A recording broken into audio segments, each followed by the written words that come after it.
चलिए जानते हैं देश और दुनिया की 10 बड़ी खबरों को सिर्फ 2 मिनट में। इससे पहले आपने हमारे चैनल को सब्सक्राइब नहीं किया तो सब्सक्राइब कर दीजिए।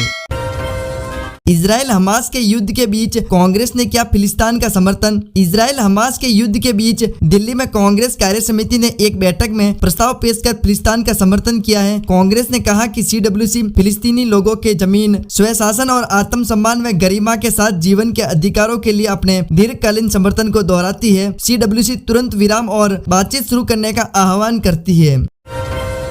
शुभमान गिल डेंगू के कारण चेन्नई के अस्पताल में हुए भर्ती। भारतीय ओपनर शुभमान गिल को डेंगू के कारण चेन्नई के कावेरी अस्पताल में भर्ती कराया गया है। BCCI के डॉक्टर रिजवान खान भी गिल का इलाज कर रहे हैं। क्रिकबज़ की रिपोर्ट के अनुसार गिल टीम के साथ दिल्ली इसलिए नहीं गए क्योंकि उन्हें प्लेटलेट काउंट कम होने के बाद फ्लाइट की यात्रा से बचने के लिए कहा गया है।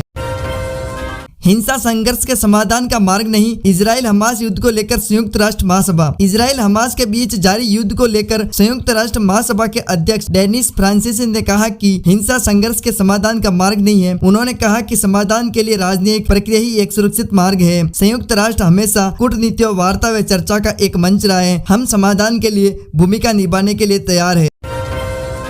हमास ने दी इजरायली बंधकों की हत्या करने की धमकी। फिलिस्तीनी चरमपंथी संगठन हमास के प्रवक्ता ने कहा कि इजराइल जब गाजा में आम नागरिकों के किसी घर को निशाना बनाएगा तब उसके लोग चेतावनी दिए बिना एक इजराइल बंधक की हत्या कर देंगे। प्रवक्ता ने कहा कि यह संदेश एक चेतावनी है। इससे पहले इजराइल ने गाजा की पूर्ण घेराबंदी का आदेश जारी किया था।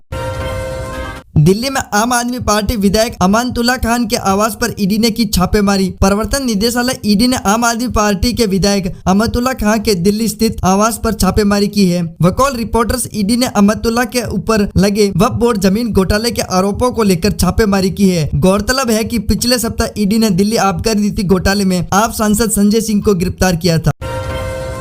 प्रो कबड्डी लीग के इतिहास में सबसे महंगे खिलाड़ी बने पवन सहरावत 2.6 करोड़ में बिके। भारतीय कबड्डी टीम के कप्तान Pawan Sehrawat Pro Kabaddi League PKL के इतिहास में सबसे महंगे खिलाड़ी बन गए हैं। PKL 2023 की नीलामी में तेलुगु टाइटंस ने उन्हें 2.6 करोड़ में खरीदा है। पवन को पिछली नीलामी में तमिल थलाइवास ने 2.26 करोड़ में खरीदा था। गौरतलब है कि नीलामी में हर फ्रेंचाइजी के पर्स की सीमा 5 करोड़ है।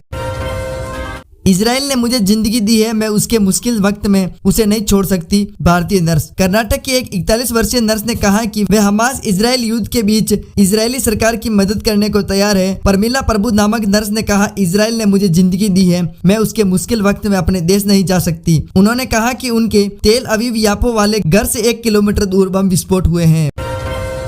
लड़ाई हमास ने शुरू की है, खत्म हम करेंगे, जंग के बीच बोले इजरायली PM नेतन्याहू। इजरायली प्रधानमंत्री बेंजामिन नेतन्याहू ने हमास के खिलाफ जंग के बीच कहा है कि हम युद्ध नहीं चाहते। इजराइल ने इस लड़ाई की शुरुआत नहीं की लेकिन खत्म जरूर करेगा। उन्होंने कहा कि हमास को पता लगने वाला है कि उसने हम पर हमला करके अब तक की सबसे बड़ी गलती की है, उसे उसकी भारी कीमत चुकानी होगी।